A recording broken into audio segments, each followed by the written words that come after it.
嘅全球年會上面咧，佢更加咧將會被表揚啦，我哋最高級嘅一個榮耀，係一個新增嘅榮耀，佢就會係我哋成為 COE5 喎，即係喺呢啲累計收入已經超過5000萬美元喎。我相信大家已經急不及待，好想聽佢分享啦，係咪？咁但係不如我哋都先睇一下佢嘅介紹影片，認識下呢位傳奇嘅領袖，我哋先去影片。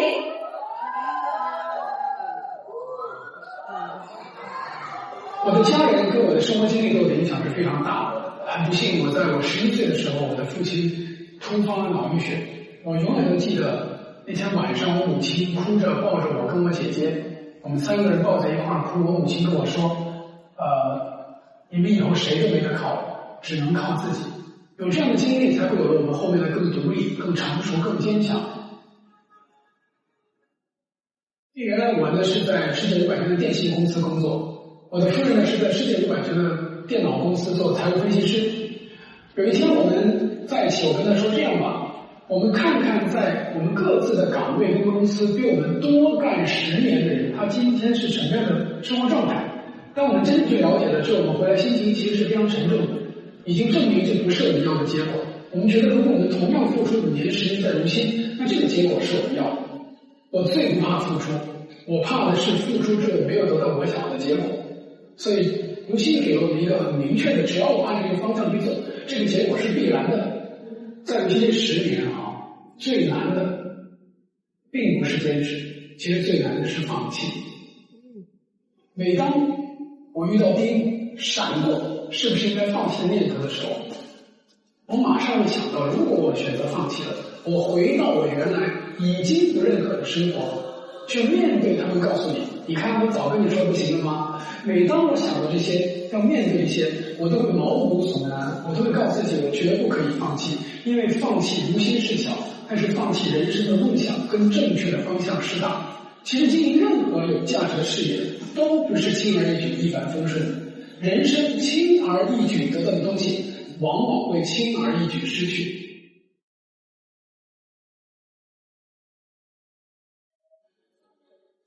人生最快乐的事，其实是你有能力帮助人。所以在如新真正的成就，并不是你个人获得多少所谓的财富和荣誉，而是真正你帮助了多少人去提高他们的生活品质，甚至改变他们的命运。我相信你一定可以比我更精彩。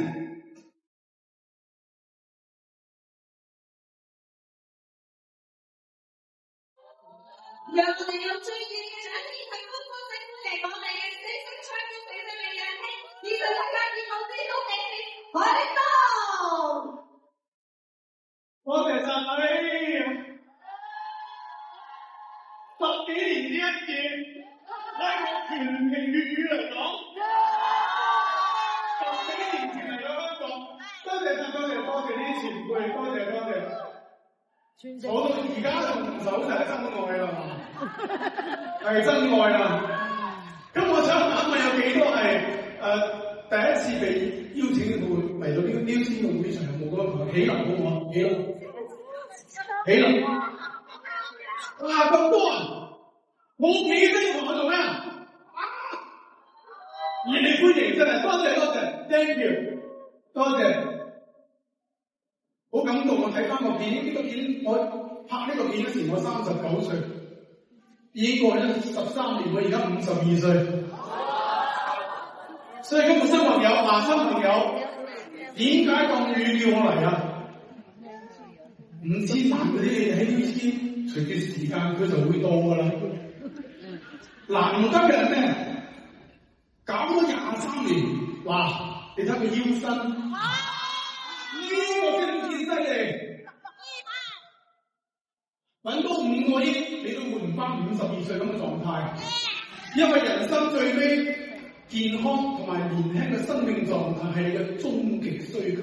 冇錯，呢個就係廖知俾到你㗎。你要真正明白廖知嘅意義喺邊，對你嘅人生嘅意義喺邊度，呢樣好重要。所以點解咁有激情？我今日好感動。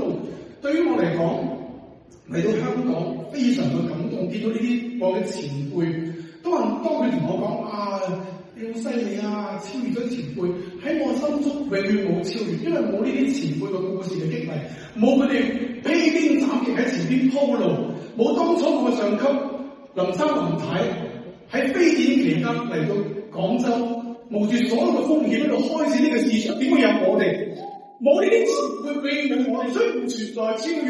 我永遠同人講，我係超越唔到，呢冇辦法去超越㗎，冇辦法。永遠我都珍惜同感恩。我見到所有香港嘅領導者，今日佢哋遇到嚟到呢個現場，我已經好感動，因為佢哋都已經功成名就，佢哋唔需要再咁勤力。呢啲本身呢個事就唔需要佢哋咁勤力，佢哋一路願意喺呢度。我從佢哋嘅身上睇到咗真正嘅叫做香港嘅精神。今日每一個喺呢度嘅香港朋友，香港佢代表好多嘅嘢，香港代表咗東方之珠，佢係一個香港嘅精神。即係呢一批前輩，佢哋嘅香港精神，所以香港如此嘅輝煌，如此有國際影響力，係華人之光香港呢個城市。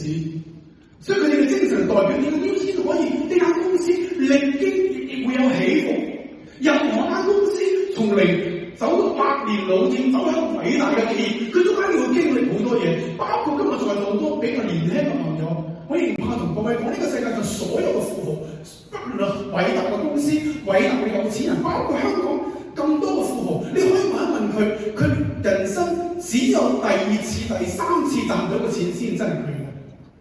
第一次賺到嘅錢可能靠運氣，嗰啲叫做浮財，浮喺上面。佢哋要經歷，所以見到偉大企業家邊個唔係經歷過，甚至想自殺嗰種壓力，歸零，從頭開始佢再起。所以今日你見到一啲伙伴，如果你今日操咗個咩一個拼街呢個叫咩紅帽啊係嘛？喺香港叫紅帽，不能叫乜啦？紅帽藍帽咩鑽石掛上去，正常，因為第一鋪浮財，起得不配位，你要經歷過。第一波你可能湊熱啦，哇起得快嘅時，一切都係最好嘅安排。一掉落嚟唔係最好嘅安排。老天爺咁樣對我啦，人就咁怪啦。你信嗰時間你唔問個天點解咁樣對你，你唔信嗰時就問天點解咁樣對你，點對你都係正常。因為你要攞到，你要知道呢啲俾你呢種結局係4個字叫做非凡自由。呢個世界上99%嘅人係好難得攞到非凡自由㗎。憑乜嘢你唔要經歷，你就可以攞到大部分攞唔到嘅嘢？甚至呢個世界你睇下幾多個人真正攞到好豐厚嘅不在職收入，或者叫做非勞動型收入，或者叫做資產型收入。呢個世界大部分係攞唔到咁樣嘅收入㗎。絕大部分人佢哋攞到嘅唔在職收入就係退休金。所以我好清楚，呢啲錢叫你投咗咩嘢？叫你成副身家投落嚟，叫你去銀行貸款。呢香港幾多個錢人其實銀行貸款好高㗎，壓力好大㗎。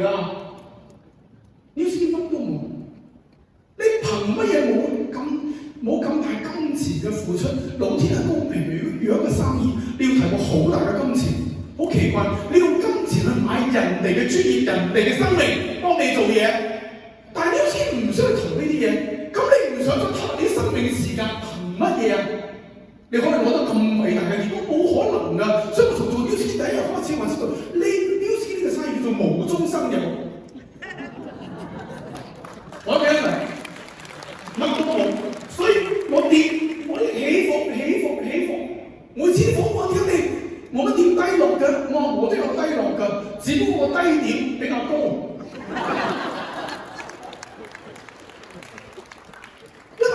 大部分人呢啲大部分人做我明講做呢啲就係3個曲線圖，一種咧就係咁嘅，一上嚟好興奮，一定要成功，跟住，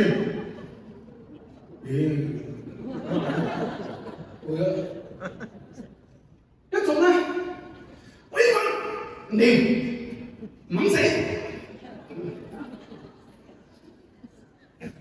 起落冇成長，亦即係講，我同人講啦，大家都咁行，你只要一喐，你只要行動，但係你真正要成果，你要向前行，你原地踏步叫表演努力，冇用㗎，因為你總係喺你嘅舒適區裏邊做，其實嗰個舒適區你並唔舒適，係你嘅習慣區，但係你要突破，你要攞到10倍嘅收入，你一定要行出你嘅舒適區。但係你已經勤力啦，我有做啦，好勤力㗎，冇成果都唔好怪我係嘛？佢就唔敢去行，會離開佢嘅舒適區。所以突破比勤力更重要。你要有突破，因為你嘅生命嘅突破。我唔好意思，咁多詞彙喺度班門弄斧。因為點解我今日嚟，我唔需要咁認真講㗎。點解我咁認真？因為公司老點我，佢話哇嗰時緊張到同我講，係香港嘅所有領導人話一定要你嚟。我話你咧就想我嚟，你又講香港領導人嚟，香港領導人根本就唔想我嚟。我今日嚟見證係咪真嘅啫？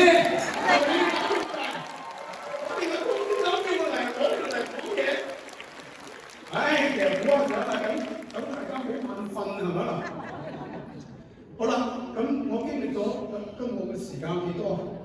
我今日更多嘅係同大家嚟匯報下我自己喺過去咗咁長時間，因為我喺一線做嘢，包括我睇到咗呢個中國同埋世界 AI 嘅發展、社會嘅變化、地緣嘅政治不確定性，我見到我身邊好多人，特別喺中國大陸講真句，好多人。喺嗰一段，我同人哋講，中國大陸改革開放嗰30-40年，你放到整個中華民族嘅幾千年嘅歷史，都係好偶然、好短暫嘅一段。嗰種高速嘅發展其實係唔正常嘅，但係因為你已經將唔正常習慣咗，你以為嗰個係正常，所以當佢回落翻正常啲嘅時，你受不了啦。而且你好多人都係賺到浮財，佢冇真正嘅實力，只不過因為運勢喺度。買緊又翻到5倍，各位你聽到未？但係實際上佢並冇咁樣承載咁多財富嘅能力，所以一個經濟波動佢就冇。再疊加老齡化，好多人非常焦慮嗰個恐懼，所以好多人問我：而家未來嘅世界會點睇？我想同大家回顧下我咁多年，我見到咁多我自己一啲少少嘅心得同埋思考，同大家回顧下。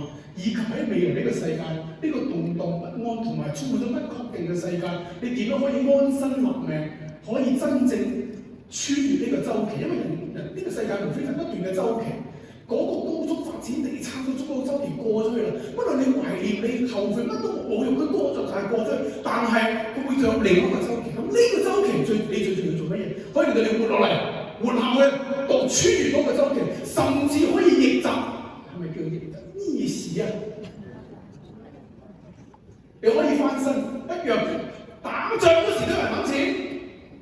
呢個時候美人關鍵你揾唔揾到趨勢，就係勢決定事。我從呢四個字俾大家，佢趨勢嘅勢決定事情嘅事。你做咩事睇勢嚟做？你要知道個勢喺邊度？首先我哋冇辦法回避一樣嘢叫 AI。我同好多人分享過，我點樣用最簡單嘅方式，令到你聽得明嘅方式，知道未來呢個世界嘅危機喺邊度。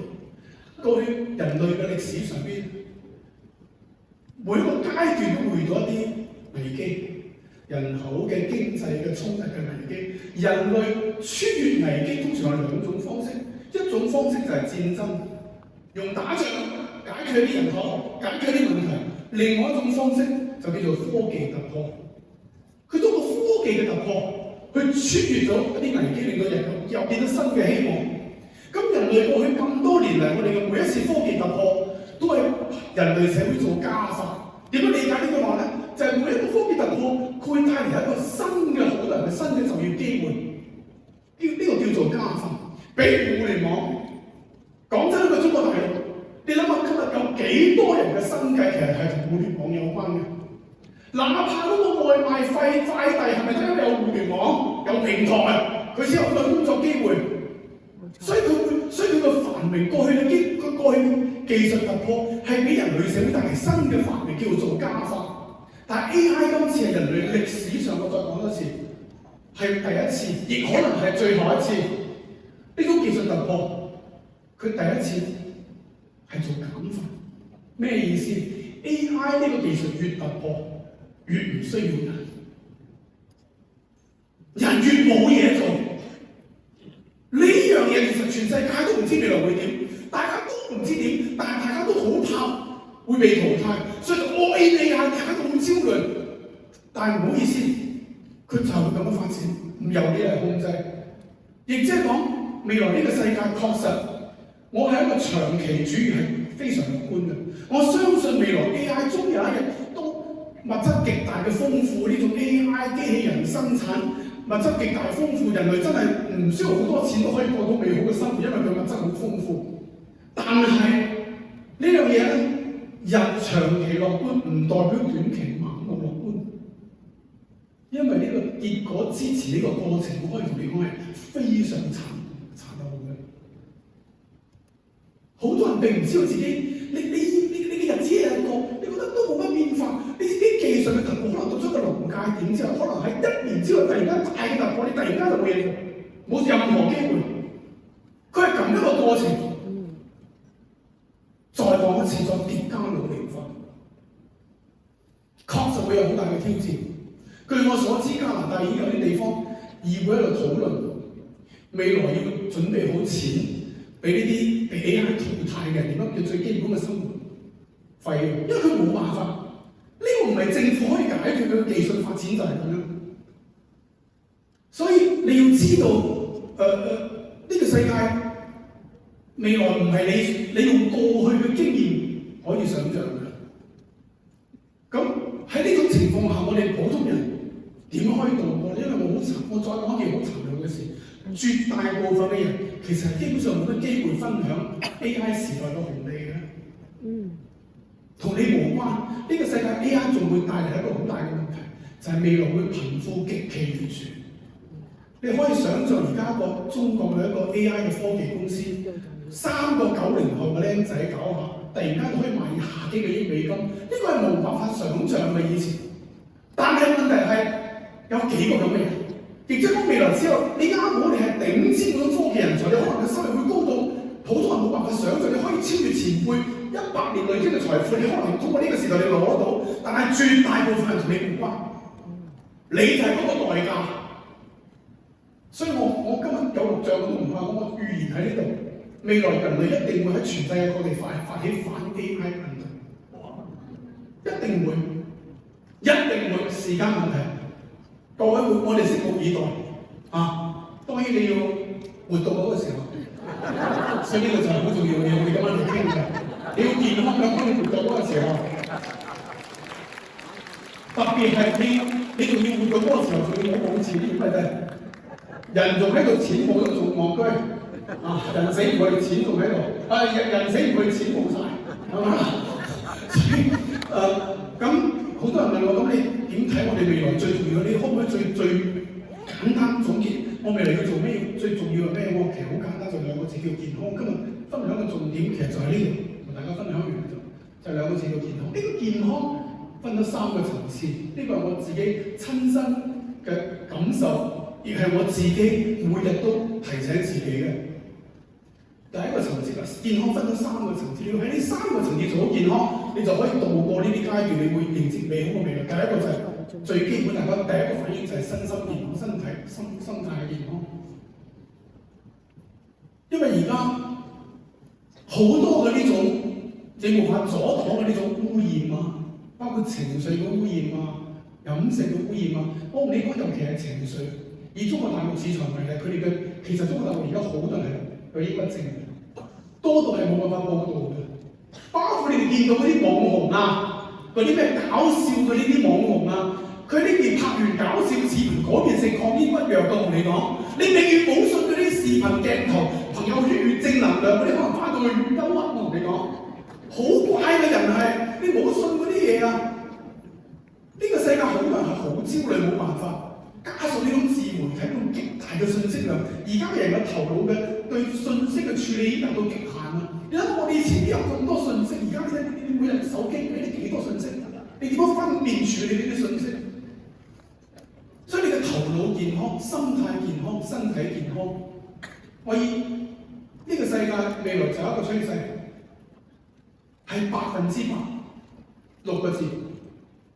全世界都一樣，尤其係中國大陸同香港、台灣都一樣。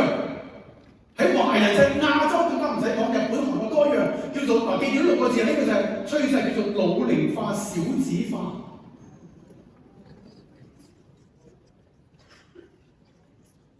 通俗啲講咧，就係周街班老嘢，年輕人又唔生。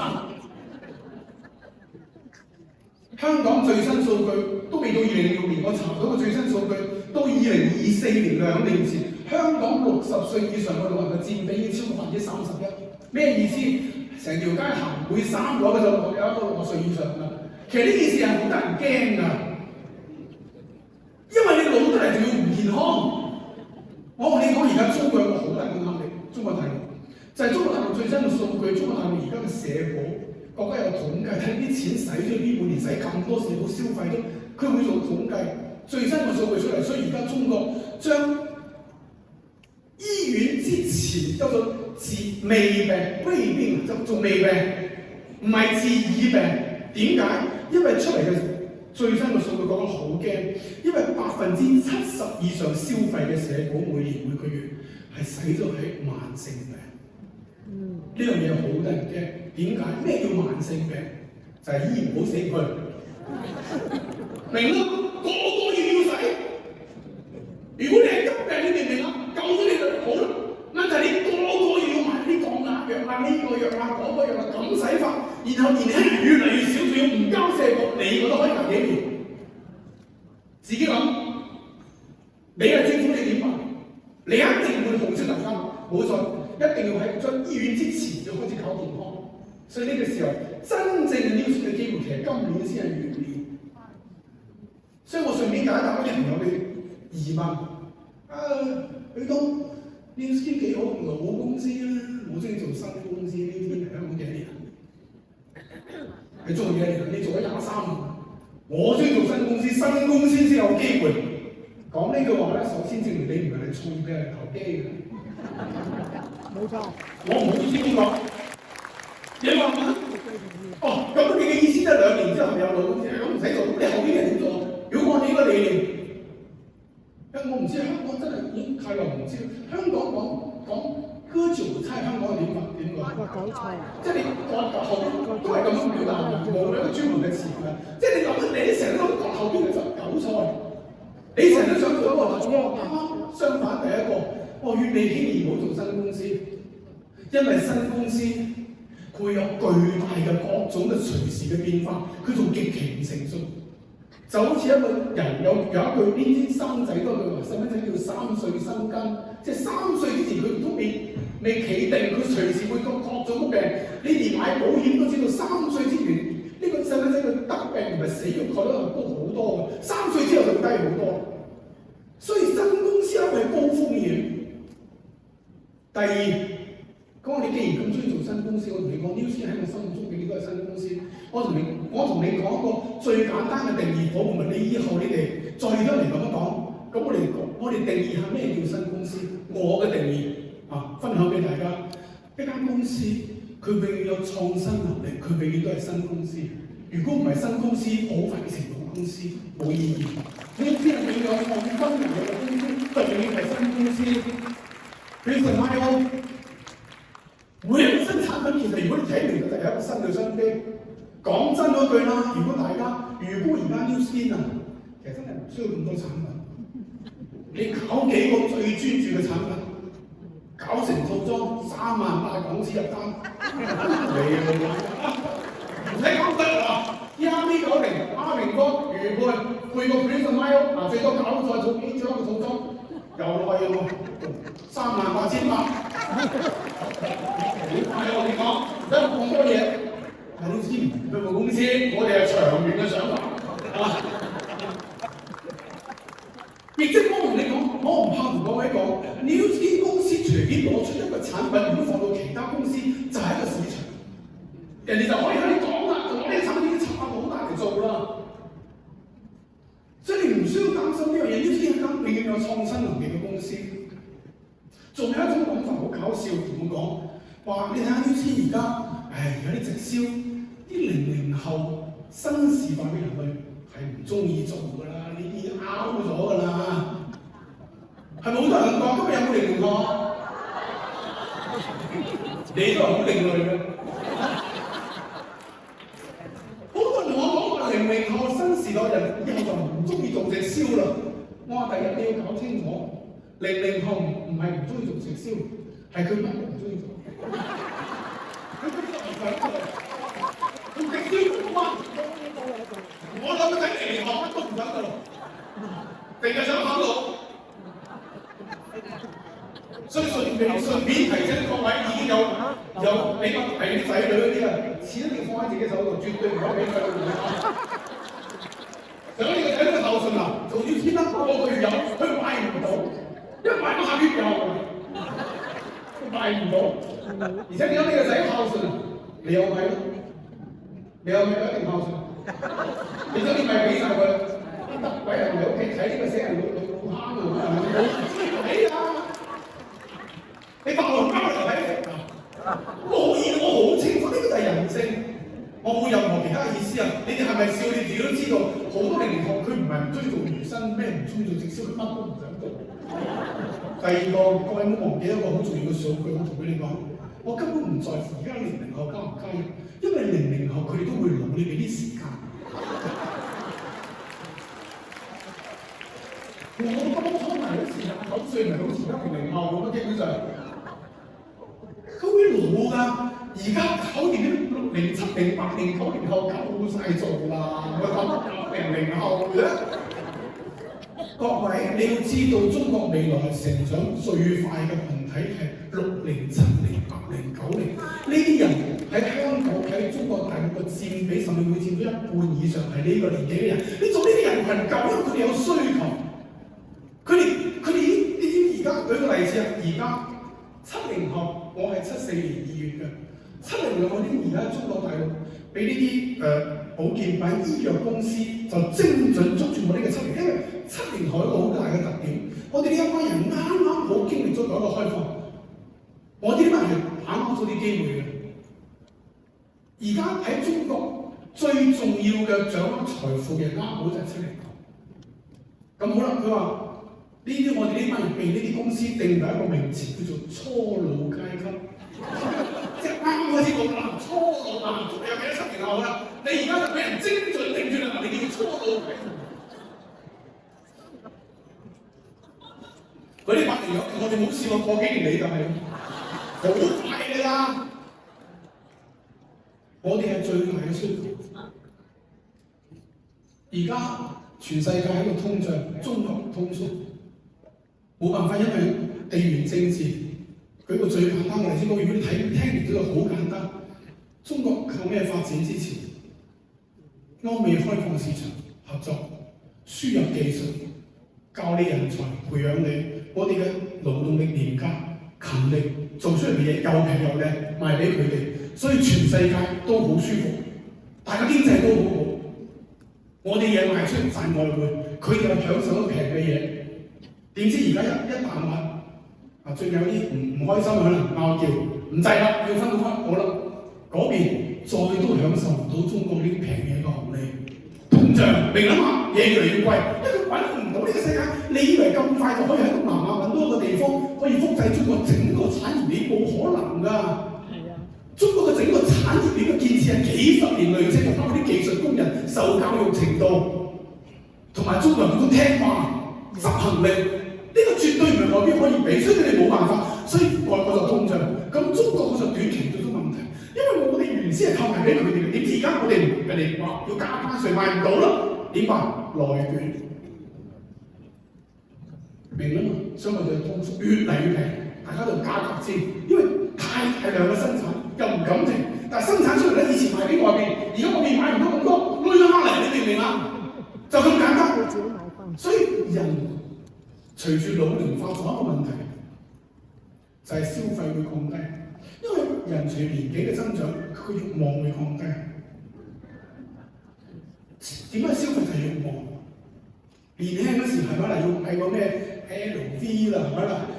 愛馬仕啦，係咪啦？要你到咗我哋呢個年紀，有老有殘，成身名牌有咩用啊？行出嚟。所以嗰啲咩，你一定要記住，哇！公叔嘅叫公叔啊！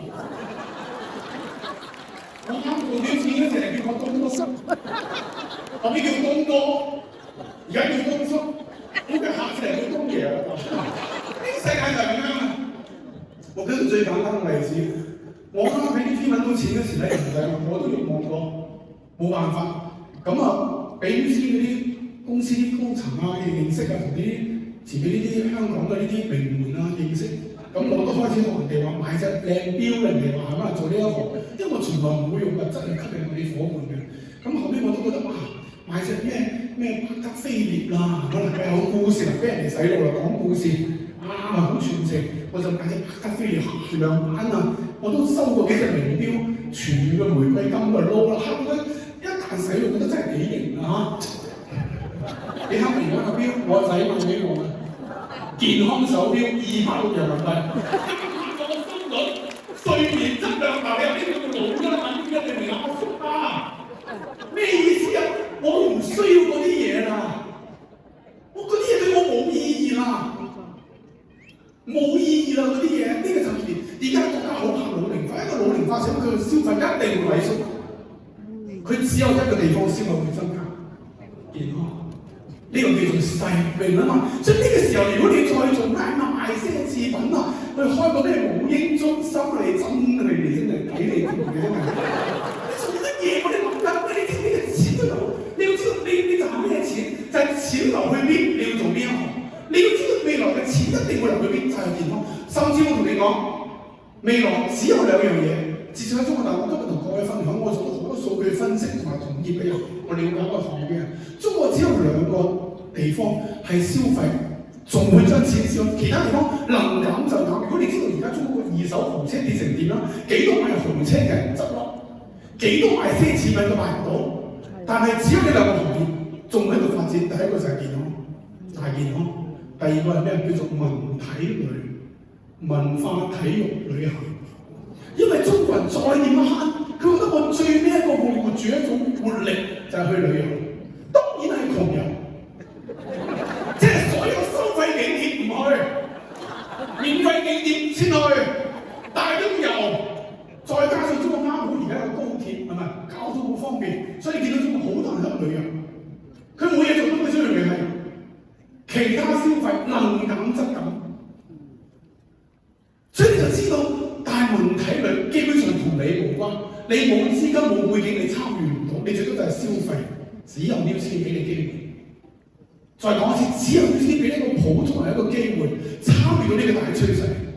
仲要我唔少講咁多嘅產品技術，咁多嘅老師，你可以叫做借到力。呢啲傳統生意最辛苦喺邊度？你借咩力啫？單打獨鬥，漫漫長夜得一個人同邊個傾訴啊？哇！喺 Newskin 真係李老闆少少心態問題，乜6個老師出現，又氹又錫，真係你自己坐住邊個錫你啫？嚇？邊個氹你？你同邊個發脾氣？揞揞底啦自己，嚟到呢啲就唔同啦，喐啲有脾氣，唔做啦，好辛苦啊！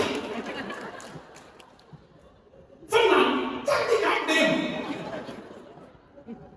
一就唔覆信息，下啲老師問唔問佢咧？問佢邊個壓力啊？係嘛？問佢唔覆，仲要放個微笑嘅表情，唔知咩意思？你想點到底？禮貌科證明佢仲未死，仲喺度。係咁噶，咁點辦？女老師嗰啲學生都係咁樣，點辦？你賺嘅領導你嘅錢就係有一部分就係賺呢個錢，佢就係冇你嘅心思。呢個就係咩叫積德？咩叫德？德不配位。咩叫德？德就係你嘅心性。呢個係人嘅事，人嘅情緒都咁啦。呢個就係磨你嘅心性，磨你嘅內心愛心。無謂心，你係咪真係為佢好？唔需要躲避，該面對面就該溝通，大家互相核對，大家嘅定位冇嘢㗎。你如果淨係想做個分享者，咁你咪攞分享獎金咯，有咩壓力啫？但係你冇理由你只想付出分享者嘅付出，想攞到連鎖企業家嘅領導力收入，呢樣嘢唔公平嘅喎，呢樣嘢係咪啊？你要配得起你嘅付出嘅喎。呢啲無非你一就分享者，攞100幾分享獎金，冇少你嘅，因為你冇做咩嘢，單聲咪有啦，後邊嘢都係你上級做嘅呢一點，係咪？你係淨利潤啊！你係淨利潤啊！你想點啊？一係咧，你係做一個分店嘅店主，就係、是、我香港叫咩主任 SR， 就係你可以理解就係你一個你決定加盟一個分店嘅店主，你做呢個店主該做嘅。每一個店主係咪想建立客戶嘅年度啊？你建立20-30個客戶，你係咪要揾到唔少㗎？係淨利啊！咁所以你再往上，你可以做一個連鎖企業嘅企業家。佢商業唔同，對你嘅付出要求就咁簡單。大家核對好，你做分分鐘做你分享者，你有咩壓力啫？但係我哋又好怨又嫌錢少。我係咪離開咗主題啦？我見到大家個面紅真係打陣。我跑咗題，咪轉翻嚟。所以好多人問。點解你用呢啲？大家都用。我見到你啲經營者效果比嗰啲客戶要好，純客戶要多，大家都用咁多，甚至客戶比你更多。你有錢，但係只要你哋嘅效果，喂，你唔好忘記咗 Newskin 係一個環境。你唔喺呢個環境，呢個環境係一個積極正面善嘅力量，上游心生。我哋嘅夥伴喺呢個環境裏邊聽我哋嘅點啊，各方面喺關鍵嘅時候，佢會好低落嗰時，哇！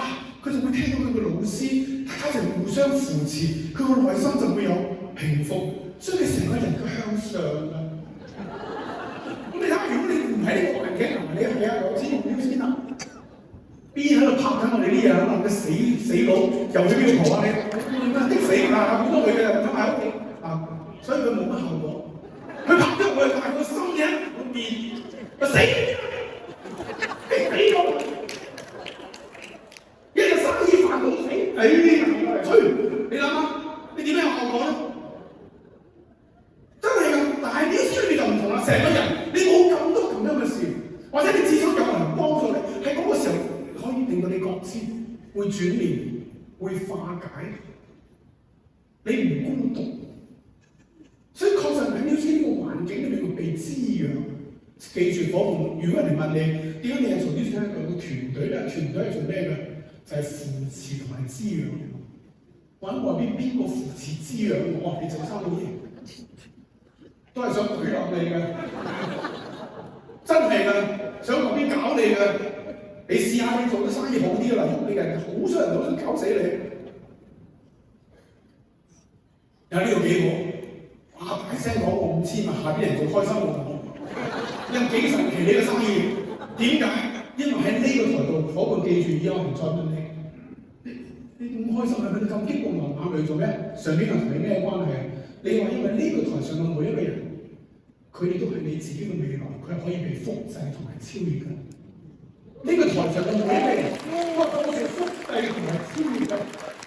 我哋嘅關係唔係老闆同員工嘅關係，唔係階級嘅區別。我講得好明白，所以你見到每一個台上邊嘅人，你記住，你睇到嘅唔係人哋，唔係另外一個人，係你嘅未來。你睇到係你嘅未來。呢個時候當你睇到我嘅未來，我內心講出呢一句話嘅時候，自己我已經同你個美好連接。呢個好大嘅秘密。好多人而家呢一世揾唔到錢，好多人呢一世點解冇辦法幸福？佢冇辦法同幸福同埋錢連接，因為佢唔信，佢覺得同佢無關。我喺03年9月份第一次嚟到香港參加呢啲嘅場，就坐喺最尾嗰排。但係我信咗，我覺得我可以同佢連接。23年之後，我都唔知有冇5000萬。真係啦！我博到500萬，我都要博㗎啦。你有冇到啊？03年加入，嗱呢一段真係好忙，而且呢一段先喺中國嘅改變好多。啱嚟中國政府你都明㗎啦，好多嘢邊係邊度去。第一批寫，第一批寫，係咁啦。我就唔講啲辛酸史，因為今晚都要夠時間啦。睇到我而家好型仔，我除咗件衫，好多衫一樣啊。咁啊，我同我老婆講過嘅，我哋做到100萬咧，我哋先考慮要細蚊仔。咁呢啲人又好犀利嘅，信念堅定，加上身體好，所以07年一達到100萬咧，我哋唯有咗第一個。咁啊08年我第一個仔出世，咁我全程就陪住我老婆講真，我嗰1-2年確實冇咁多，因為我要嘅就係呢個時候去享受呢個過程，所以我大仔出世，跟住咧我冇咁多啦。點知09年出幾轉咯？我同曾瑞海見咗面，我得機會嚟，我同老婆講嗱你啊，個仔都1歲啦，我都陪到差唔多啦，機不可失。咁啊12年，咁啊500萬啊！注意，你就見到原生制度咩叫倍增？我個第一個100萬係咪用咗4年？100到500咪差唔多400。我嘅第二個400萬係咪用咗5年？07，我唔知大家跟唔跟得上我嘅速度，你明唔明？你要知道呢張圖裏邊代表咗原生嘅所有嘅美好就喺呢張圖裏邊。跟住12年，啱啱500，13年1000，而且我第3個500萬1年，而且嗰年我真係我感覺到呢個事業叫做失控，我都唔知會咁樣。你做傳統生意好怕自己嘅生意失控，係呢件你最終失晒控，啲人唔識，但同我有利嘅關係。跟住你啱啱見到嗰個短片，就係公司13年、13年前我拍嘅，1000萬美金。點知嗰個片拍完剪輯出嚟嗰時，公司通知個團隊要幫我拍2000萬美金，11個月1000萬，明啊嘛？第一個100萬用咗4年，第二個400萬用咗5年，第三個500萬用咗1年，第四個1000萬用咗11個月。跟住我哋要承認市場有波動啦，又 Covid 啦，又封控啦，我哋一樣有跌㗎，以為佢老師一樣有跌嘅正常，我哋唔需要掩飾呢啲有乜嘢？呢間公司如果永遠升仲得人驚係有問題啊，正常㗎。蘋果乜公司都係咁㗎啦。Amazon 當年啊，而家幾萬億美金啊，當年歸零嘅爭啲要破產啊，都要經歷㗎，經歷過呢間公司嘅得先可以救，先可以穿越到令到人哋相信呢間公司有信用，經得起考驗。你嘅老闆唔會喺低迷嗰時走出個好感嘅公司，幾時佢都承諾咗佢當年嚟中國。我話你話，只要喺中國有一個人相信我，你知有一個 S3我就唔會走，就因為呢句話，呢句承諾，呢人好多呢度攞，正同你講快，佢唔講佢投入咗咩嘢，佢淨係想你投入。你要知係先 show 下先 show 咧投入，咁我怕咩？咁啦，又 Covid 呢樣嗰樣。市場佢跌，通知我5000萬，點解？好多人話點解跌咗？點解你仲收入仲有？因為有 EDIP 啊嘛。今日訪問你以為你哋呢啲定位係分環嘅嗰啲叫做 dessert 甜點嚟嘅啫，俾啲能量補給站。就啲跑馬拉松啊，行到呢一步，嗱先俾你一個，boom，恭喜你到咗第一步啦！哇，咁開心！咁你又坐喺度啊，成日喺度，你諗緊咩？前面跑都繼續，你目標唔係呢度啊！大餐咁樣唔係呢度，你唔係為呢樣嘢嚟嘅。你真正嘅目標，你如果知道啲經濟同呢個偉大，人哋公司如果見到我咁嘅，一定諗辦法控制我。你壓力太大。如果你公司你最大最 top 嘅 sales，至於你公司咁危險啊，你一定諗辦法用個制度控制我，令到我賺少啲，甚至逼走我，留低佢哋想留低嘅嘢。但呢間公司唔係，佢仲要留喺度先，我再俾多啲你做啦。仲有咁嘅事啊！因為我原先諗真係諗住唔使做㗎啦。我覺得點解先可以見到領導喺度先繼續做咧？你做同樣嘅嘢，俾多2倍你，咁呢啲咁嘅事啊，幾好你哋一定要知道呢個倍增呢個制度。好，我都未講，時間到，再仲有幾分鐘都未講第二個健康，第二個健康叫做財務健康，呢樣好重要啊！第一個身心健康，知道點解嚟 New Skin 啊嚇 ？New Skin 不但止令你身體健康，仲要心態健康，所以成個人就年輕態。身心健康第二個好關鍵叫財務健康。我用最短嘅時間同人哋總結咩叫財務健康，好多人冇呢個概念。你以為好多錢就叫財務健康咩？財務健康係你每個月嘅家庭以家庭為單位，你嘅家庭嘅唔使你做嘢嘅非勞動型嘅收入，大於你每個月家庭嘅支出係正數，呢個就叫健康。而家出咗好多咩問題？就係之前好高價位嘅時買樓、供樓，而且嗰個時候經濟好，工資又高，兩個人好興，覺得自己未來會越嚟越高工資。點知突然間而家樓市跌咗50%，人工嘅跌咗，甚至冇咗工作，佢嘅家庭每個月嘅支出大於佢嘅收入，聽明啊嘛？呢個叫做財政危機。所以你首先要諗啦，我每個月點樣可以令到自己嘅收入大於支出？點樣增加你嘅收入？因為未來增加收入機會好少，我話你講。舉個例子，而家深圳已經宣布唔再接受新嘅網約車司機，因為已經滿晒碼。你入嚟都冇錢揾，因為每日要做12個鐘，都唔揾錢，呢度嚟做咩？唔俾，明啦嘛？你想做都冇得做。但係 New Skin 再講一次，呢個係一個趨勢上嘅事，係做唔完嘅市場。你睇下而家香港有幾多人夠膽講自己40歲以上各項指標係正常嘅生活？冇啊，基本上百多百少嘅問題。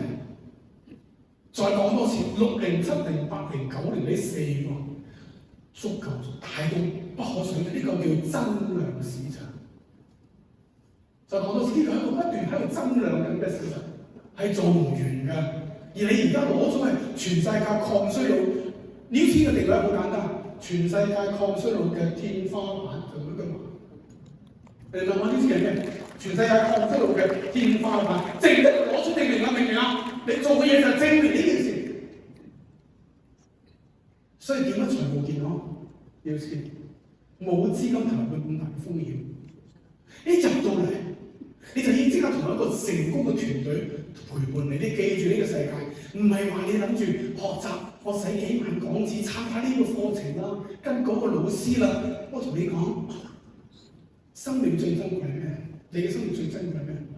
最貴嘅係咩？你用錢都買唔到嘅，係有一個真正有成功經驗嘅人對你生命嘅陪伴。你話邊交錢，老師陪唔陪你？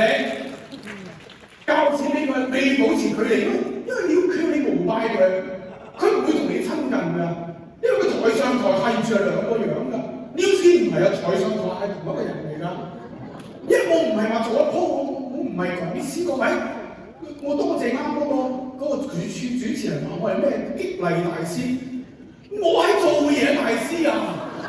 激咩鬼勵啫？我做嘢㗎，我 New Skin 5000萬係做出嚟㗎，你唔係激勵出嚟㗎。你如果你經歷過就知道，各位，你哋今日好多都係有生命經歷嘅人，你好清楚咩嘢最貴就係生命嘅陪伴。你嘅老師係用生命陪伴你，唔係收你啲錢講兩堂課撩。你想接觸佢，你想佢陪住你，真係手把手教點樣揾錢，你俾幾多？你聽得明我哋講咩？你知道珍惜。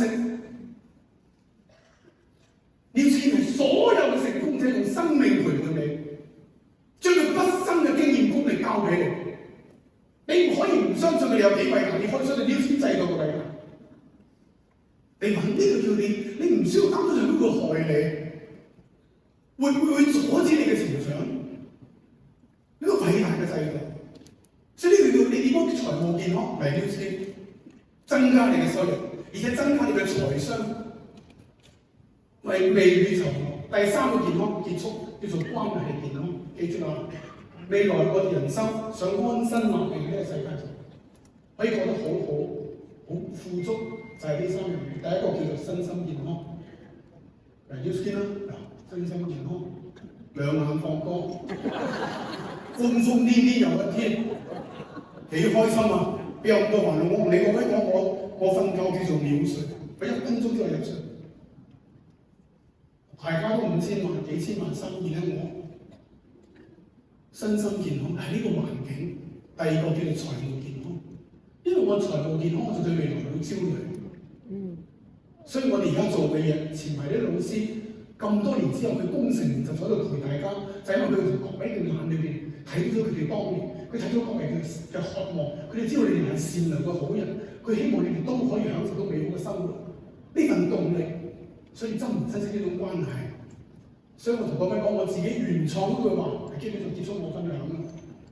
我用我生命嘅歷練、痛苦經歷、年少痴狂等等，總結咗以下呢句原創嘅説話嚇，唔使你交5萬港紙係嘛？激勵大師係嘛？今日50蚊就搞掂啦！真係太平啦！真係多謝公司呢個制度。美好嘅人生就係美好嘅人際關係。特別係我冇資格同啲人講年輕下年齡學啦，聽住東叔呢啲叫做爹味十足嘅説話嗱。美好嘅人生就係美好嘅人際關係。如果你追求美好，你諗乜美叫美就係美好嘅人際關係。美好嘅人際關係嚟自乜嘢？點知道美好嘅人際關係就係美好嘅溝通。好多問題係你溝通出問題。好多人話我同佢溝通咗，我話你溝通冇通。你只係去溝我，溝通溝都要通。咁點樣先可以有美好嘅溝通啊？美好嘅人生，美好嘅人際關係，美好嘅人際關係嚟自於美好嘅溝通。咁美好嘅溝通嚟自於邊度咧？嚟自於美好嘅情緒。情緒嗰時唔好嗰時唔溝通，只會傷害。所以美好嘅溝通嚟自於美好嘅情緒。咁乜嘢先係人最美好、最健康嘅情緒？我直諗，我咩情緒先係我人生最溫暖、最健康嘅情緒咧？就係珍惜同感恩。當你活喺珍惜同感恩嗰一刻，係可以殺到癌細胞，係真正嘅珍惜同感恩。你突然間會覺得自己真係好幸運，你見到你嘅老師嗰種付出到點滴，佢咁投入，你嗰刻你甚至會覺得。你真係想喊，你覺得我何德何能有咁多人愛我、支持我，離開呢啲個環境，你係乜啫？你係粒沙都唔係，你喺呢個香港呢個人落嘅城市 ，Nobody care about you. You are nothing. You are nobody. 擺尿片，捧住你，錫住你，馬上對你。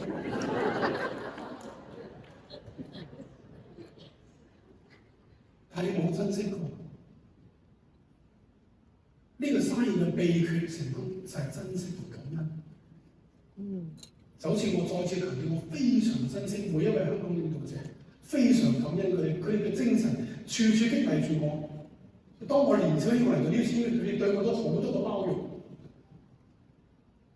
你記住，你珍惜感恩唔係你為咗令對方開心，係你自己最開心嗰一刻。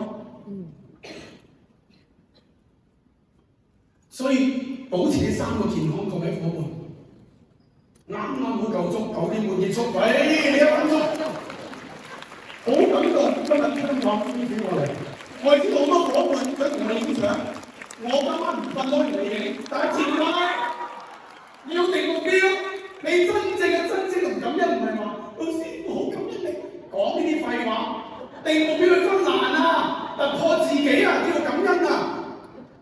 同你個老師講，你放心，我一定係你嘅大象腿。你放心，有我喺度，你一世享不盡到榮華富貴。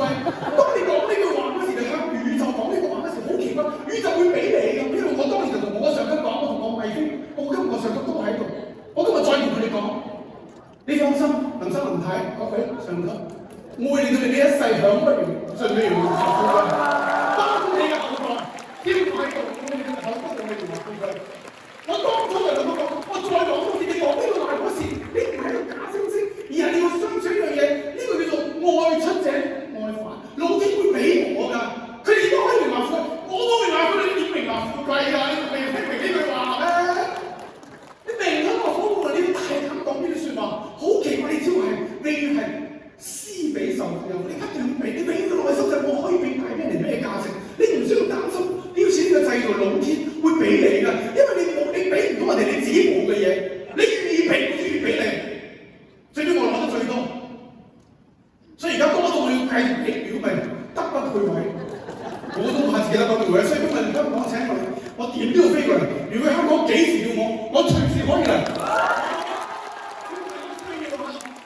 次多謝你嘅合作，你嘅伙，上級定下你嘅目標，講緊呢個行動嚟咁一，再次多謝香港。